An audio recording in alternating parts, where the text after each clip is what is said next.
کی رونق کعبے کا منظر، کعبے کی رونق کعبے کا منظر، اللہ اکبر اللہ اکبر، کعبے کی رونق کعبے کا منظر، اللہ اللہ اکبر، دیکھوں تو دیکھیں جاؤں برابر، دیکھوں تو دیکھیں جاؤں برابر، اللہ اکبر اللہ اکبر، کعبے کی رونق کعبے۔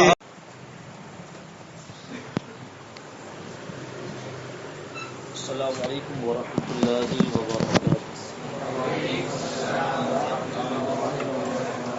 بسم اللہ الرحمن الرحیم، اللہم صلی علی سیدنا و مولانا محمد مبارک وسلم، الصلاۃ والسلام علیک یا رسول اللہ صلی اللہ تعالی علیہ وسلم۔ کل کی گفتگو میں تین باتوں کا ذکر ہوا۔ سب سے پہلے تو یہ کہ انبیاء کرام علیہم السلام پر اللہ نے جتنے احکامات نازل کیے، کیا ان لوگوں نے، ان مقدس پاکیزہ لوگوں نے تمام احکامات اللہ کے بندوں تک پہنچا دیے؟ اگر کوئی عقیدہ رکھے کہ انہوں نے خوف کی وجہ سے چھپا کے رکھے تھے، نہیں پہنچائے، کافی۔ یہ کن لوگوں کا عقیدہ ہے؟ رافضی لوگوں کا، شیعہ لوگوں کا۔ انبیاء کرام جو احکامات انہوں نے لوگوں تک پہنچائے، کیا ان پہنچانے میں ان سے بھول یا سہو وغیرہ ہوئے؟ بھول یا سہو وغیرہ کا صدور، یہ ان کے لیے کیا ہے؟ محال۔ محال کیا ہے ہی نہیں، یعنی ہو ہی نہیں سکتی کسی بھی صورت۔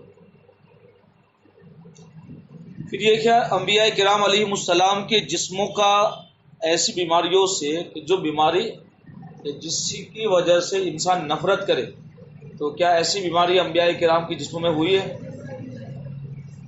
ان تمام بیماریوں سے انبیاء کرام پاک ہے جس سے لوگ نفرت کریں۔ کیوں؟ اس لیے کہ اللہ نے انہیں اپنے احکامات بندوں تک پہنچانے کے لیے بھیجا ہے۔ اگر وہ ان کے جسم میں ایسی بیماری لگ جائے جس سے لوگ نفرت کرتے ہیں، تو اللہ کے احکامات بندوں تک پہنچ نہیں پائے گی۔ پھر آخر کے اندر ایک عقیدہ بیان کیا کہ اللہ تعالیٰ نے انبیاء کرام کو اپنے غیوب پر اطلاع دی۔ اس تعلق سے میں نے ایک آیت تلاوت کی حضرت آدم علیہ نبی علیہ السلام کے تعلق سے۔ کیا ترجمہ ہے اس کا؟ وَعَلَّمَ آدَمَ الْأَسْمَاءَ كُلَّهَا، کیا ترجمہ ہے؟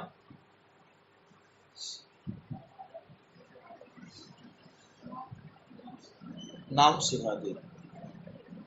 تو یعنی ابھی دنیا میں کوئی چیز آئی نہیں وجود میں، لیکن اس سے پہلے سارے چیزوں کا علم اللہ نے، اسی کو کہتے ہیں غیب، یعنی پوشیدہ چیز۔ تو یہ عقیدہ کس کا ہے؟ قرآن کا، یعنی قرآن نے ہمیں یہ عقیدہ دیا۔ دوسری ایک آیت تلاوت کی تھی کہ اللہ اپنے غیب پر کسی کو مسلط نہیں فرماتا مگر ہاں۔ اور حضرت عیسیٰ علیہ السلام کے تعلق سے کیا بیان ہوا تھا؟ حضرت عیسیٰ علیہ نبی علیہ السلام کے تعلق سے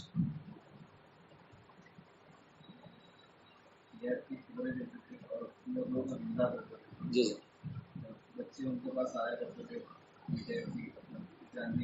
جی خاص طور سے کہ وہ کیا کھا چکے ہیں، ان کے گھر میں کیا بنا ہوا ہے، تو پھر کیا ہوتا تھا؟ ہمارے گھروں میں کیا بنا ہے، تو جا کے بتا دیتے تھے۔ تو پھر ان کی والدہ کہتے تھے، ان کے ماں باپ کیا بولتے تھے؟ جایا کر۔ پھر کیا ہوا؟ جگہ پر قید کر دیا گیا۔ جی عیسیٰ علیہ السلام جب آئے وہاں پر، تو انہوں نے کہا کہ بچے کہاں ہیں؟ تو لوگوں نے وہاں پر کہا کہ وہاں بچے نہیں سور ہے۔ تو عیسیٰ علیہ السلام نے فرمایا کہ اگر جو تم نے کہا ہے وہی ہوتا ہے، تو بچے سور ہوتے ہیں، سب کے سب سور۔ تو پتہ چلا یہ نبی کی ساتھ مذاق اور توہین کا معاملہ جو کرے گا تو ایسا ہی ہوگا. چلیے آج پوری بات پڑھ کے انشاءاللہ تعالیٰ ابھی ایک مستقل اس پر بیان ہو جائے گا، لیکن پہلے اصل کتاب کی عبارت میں اللہ تعالیٰ نے انبیاء علیہم السلام کو اپنے غیوب پر اطلاع دی. اطلاع تو سمجھتے ہیں، خبر دی. غیب ایک وچن ہے، غیوب بہو وچن. یہ بات اللہ تعالیٰ نے تمام انبیاء کرام جتنے آئے دنیا میں رسول نظام تمام لوگوں کو اپنے غیوب پر پوشیدہ باتوں پر اللہ نے ان کو باخبر کیا. زمین و آسمان کا ہر ذرہ، زمین و آسمان کا ہر ذرہ باریک جس کو ہم دیکھ نہیں سکتے، دوربین سے بھی نظر نہ آئے، ہر نبی کے پیش نظر ہے. ہر نبی کے جو چیزیں کیمرے میں کور نہیں ہوتی ہے اللہ تعالیٰ نے انبیاء کو پہلے سے ان چیزوں کا علم عطا فرمایا. اور ہر وقت زمین و آسمان کا ہر ذرہ ہر نبی کے پیش نظر ہے، نگاہ کے سامنے ہے. مگر یہ علم غیب، مگر یہ علم غیب کہ ان کو ہے اللہ تعالیٰ کے دیے سے ہے. یہ عقیدہ ہمارا ہے.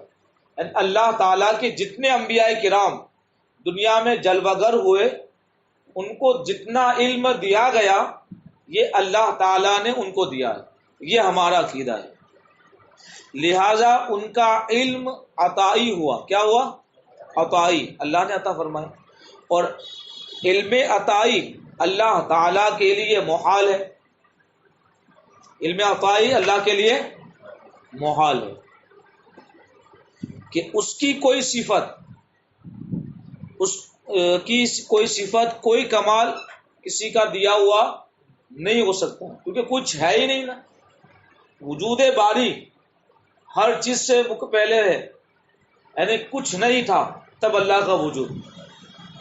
تو اللہ تعالیٰ کی کوئی صفت، اس کا کوئی بھی کمال کسی کا دیا ہوا نہیں ہے. آگے بات سمجھ میں؟ کمال سمجھتے ہیں خوبی کو، اچھائی کو، اور صفت یہ بھی خوبی کو کہے گے. نعت نہیں کہ نبی کی نعت یعنی صفت اچھائی، بلکہ ذاتی ہے. یہ اللہ تعالیٰ کے اندر جتنی خوبیاں ہیں اس کی اپنی ذاتی. جو لوگ انبیاء بلکہ سید الانبیاء صلی اللہ علیہ وآلہ وسلم سے مطلق علم غیب کی نفی کرتے ہیں، بالکل علم غیب نہیں مانتے، وہ قرآن عظیم کی اس آیت کے مصداق ہے. کیا ہے آیت؟ افتؤمنون ببعض الکتاب وتکفرون ببعض، یعنی قرآن عظیم کی بعض باتیں مانتے ہیں اور بعض کے ساتھ کفر کرتے ہیں. آئی بات سمجھ میں؟ یعنی گویا قرآن نے اس پیغام کے ذریعے لوگوں کو سمجھایا کہ قرآن کے اندر بہت سی چیزیں جو ظاہر کے اعتبار سے تمہیں لگے کہ یہ ہے اور یہ ہے، تو اللہ تعالیٰ کی کوئی بات غلط نہیں. ہماری سمجھ میں غلط فہمی ہوگی، اس لیے قرآن نے کہا کہ کچھ لوگ ایسے ہیں جو بعض باتوں پہ ایمان لائیں گے اور بعض باتوں کا انکار کریں گے، اور قرآن کی ایک آیت کا بھی انکار کفر ہے. آئی بات سمجھ میں؟ کہ آیت نفی دیکھتے ہیں، یہ انشاءاللہ بعد میں یہ آئینہ بھی کیوں کہ آیت نفی دیکھتے ہیں جہاں بظاہر علم کی نفی کر دی گئی اتنا دیکھتے ہیں. اگر دیکھو اللہ نے نہ کہہ دیا، جیسے ایک چیز وَعِندَهُ مَفَاتِحُ الْغَيْبِ لَا يَعْلَمُ إِلَّا هُوَ، اور اسی کی بارگاہ میں یعنی اسی کے پاس مفتاح، کنجی کو بولتے ہیں، چابی کو. کس کو بولتے ہیں؟ چابی کو کیا بولتے ہیں؟ مفتاح. اسی کی بہووچن مفاتیح. وَعِندَهُ مَفَاتِحُ الْغَيْبِ، اور اسی کے پاس غیب کی کنجیاں ہے. لا يَعْلَمُهَا إِلَّا هُوَ، کوئی نہیں جانتا اس کے سوا کوئی. تو ہم کہتے ہیں اللہ ہی ذاتی اعتبار سے علم غیب صرف اللہ کا ذاتی ہے، کسی کا دیا ہوا نہیں ہے. لیکن اور مقام پر اس نے فرمایا، کل آپ پڑھ چکے، عالم الغیب فلا یظہر علی غیبہ احدا الا من ارتضی من رسول. اللہ ہی غیب، تمام غیبوں کا جاننے والا ہے، اور وہ اپنے غیب پر کسی کو مسلط نہیں فرماتا ہے مگر اپنے چنندہ رسولوں کو. یعنی اپنے چنندہ رسولوں کو غیب کا علم عطا فرماتا ہے. اور یہاں اس آیت میں ہے کہ غیب کا علم صرف اسی کے پاس ہے. تو ہمیں یہ فرق کرنا پڑے گا. اللہ کے پاس جو ہے وہ اس کا ذاتی ہے، اور انبیاء کے پاس جو ہے وہ اللہ کا عطا کیا ہوا ہے. یہ فرق نہیں کریں گے تو قرآن کی ایک آیت کو ماننا ہوگا اور قرآن کی ایک آیت کا انکار ہوگا. اور جو ہمارا مخالف گروہ ہے وہ اس طرح کی آیت لے لیتے ہیں کہ اللہ نے کہا غیب کا علم اس کے پاس ہے. اور ان آیتوں سے جن میں انبیاء علیہم السلام کو علوم غیب عطا کیا جانا بیان کیا گیا ہے، ان آیتوں سے، آیت کی بہوچن آیت، ان آیتوں سے جن آیتوں میں اللہ نے اپنے انبیاء کے تعلق سے بیان کیا کہ میں نے ان کو غیب کا علم عطا فرمایا ہے. انکار کرتے ہیں وہ لوگ. کیا کرتے ہیں؟ انکار کرتے ہیں. حالانکہ نفی و اثبات دونوں حق ہے. نفی یعنی نہ ہونا یہ بھی حق ہے، اور ہونا یہ بھی حق ہے. یعنی ہم اگر کوئی یہ دعویٰ کرتا ہے کہ انبیاء کو ان کی ذات سے علم ہے تو وہ کافر ہے. عقیدہ کیا ہے؟ انبیاء کے پاس جو کچھ ہے وہ اللہ کا دیا ہوا ہے.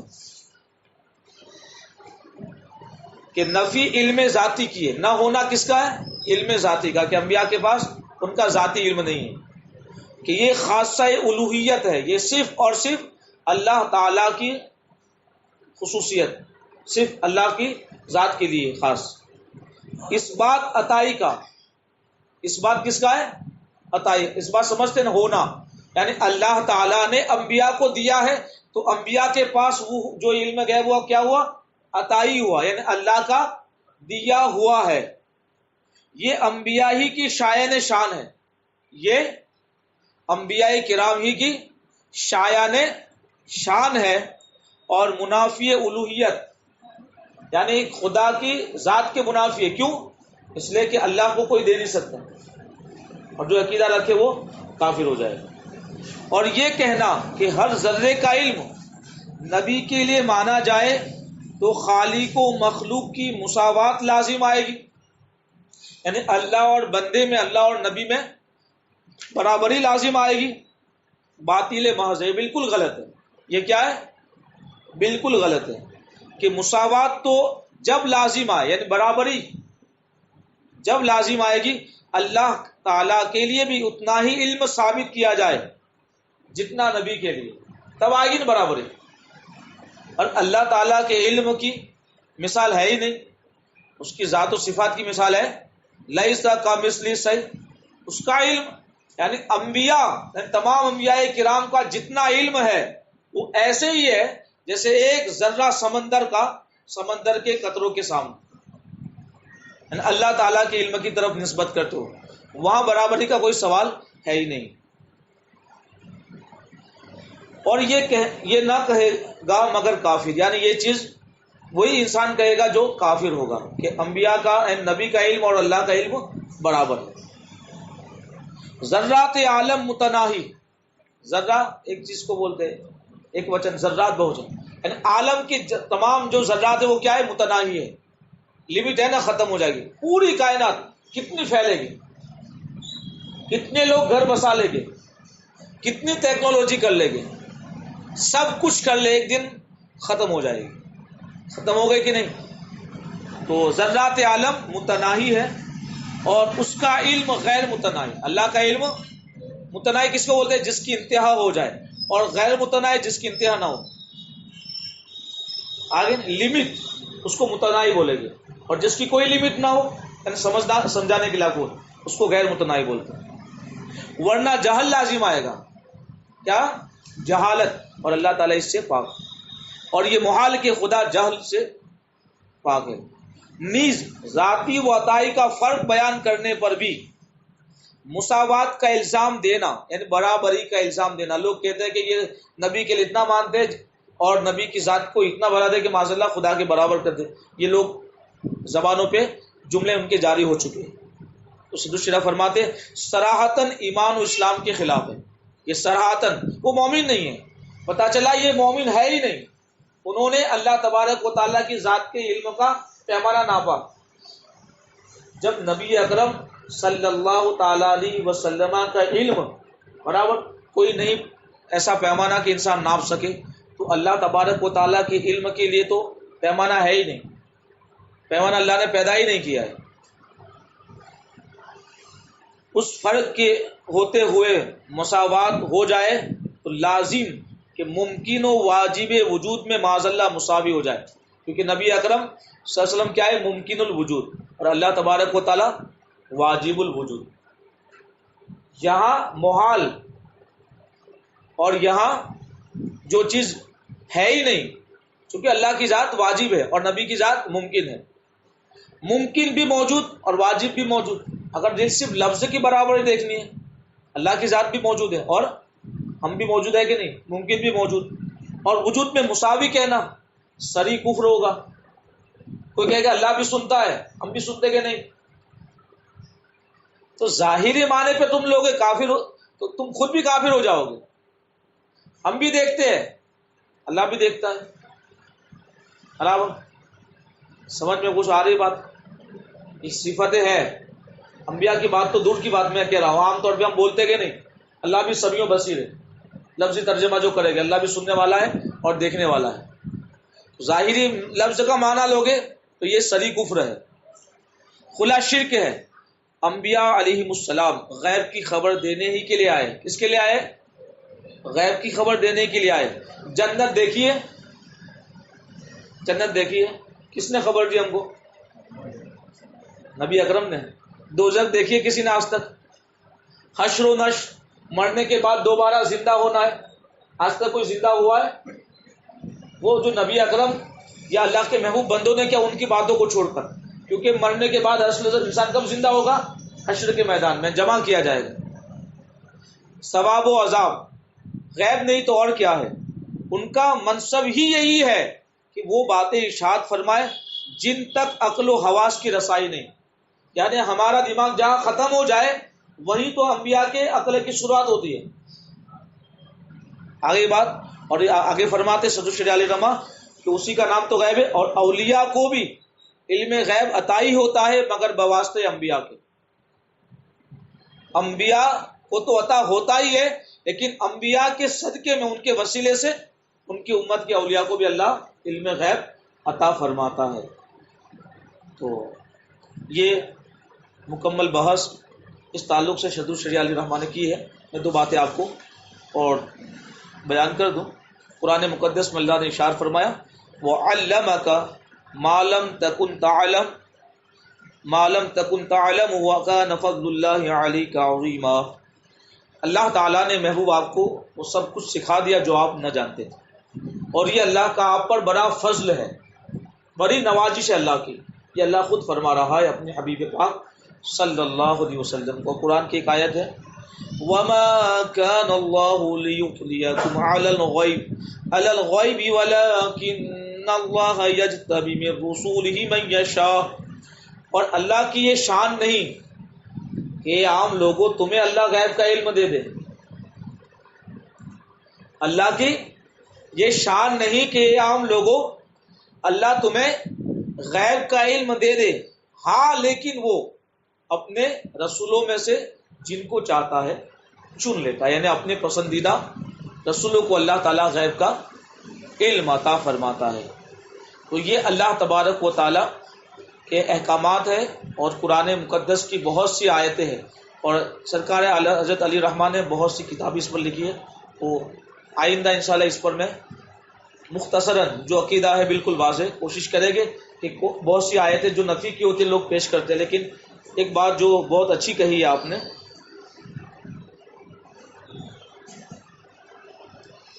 افسوس ان شرک فروش اندھوں کو اتنا نہیں سستا، یعنی شرک کا کاروبار کر رہے ہیں۔ افسوس ان شرک فروش اندھوں کو اتنا نہیں سستا کہ علم الہی ذاتی ہے اور علم خلق عطائی، خلق معنی مخلوق، یعنی جتنا مخلوق کو اللہ نے دیا ہے وہ عطائی ہوا، وہ واجب یعنی اللہ کی ذات واجب، اور انبیاء ممکن، وہ قدیم، اور یہ حادث، یعنی جتنے انبیاء ہیں بعد میں پیدا ہوئے کہ نہیں، اللہ تبارک و تعالیٰ پہ حدوث طاری نہیں، وہ قدیم ہے، ہمیشہ سے ہمیشہ رہے گا۔ اور جتنے انبیاء کو اللہ نے دنیا میں مبعوث کیا، جلوہ گر فرمائے، پہلے نہیں تھے، وہ بعد میں آئے. وہ نا مخلوق اور یہ مخلوق، اس کو کسی نے پیدا نہیں کیا، اور انبیاء کو اللہ نے پیدا کیا. وہ نا مقدور اور یہ مقدور. اللہ پر کسی کی قدرت ہے، کسی کا پاور ہے، اور انبیاء پر اللہ کا ہے نا. اللہ کی ذات نا مقدور، اس پر کسی کا کوئی کنٹرول نہیں، اور انبیاء پر ہے، یہ مقدور ہے. وہ ضرور البقا، یعنی اللہ کی کا وجود ضروری ہے، اور یہ ممکن الفنا، ایک آن ہی کے لیے صحیح، ان کے جسم سے ان کی روح جدا ہو جائے، یہ ممکن الفنا. وہ ممتنع التغیر، یعنی اللہ تبارک و تعالیٰ کی ذات میں تبدیلی محال، اور انبیاء کی ذات میں تبدیلی جائز.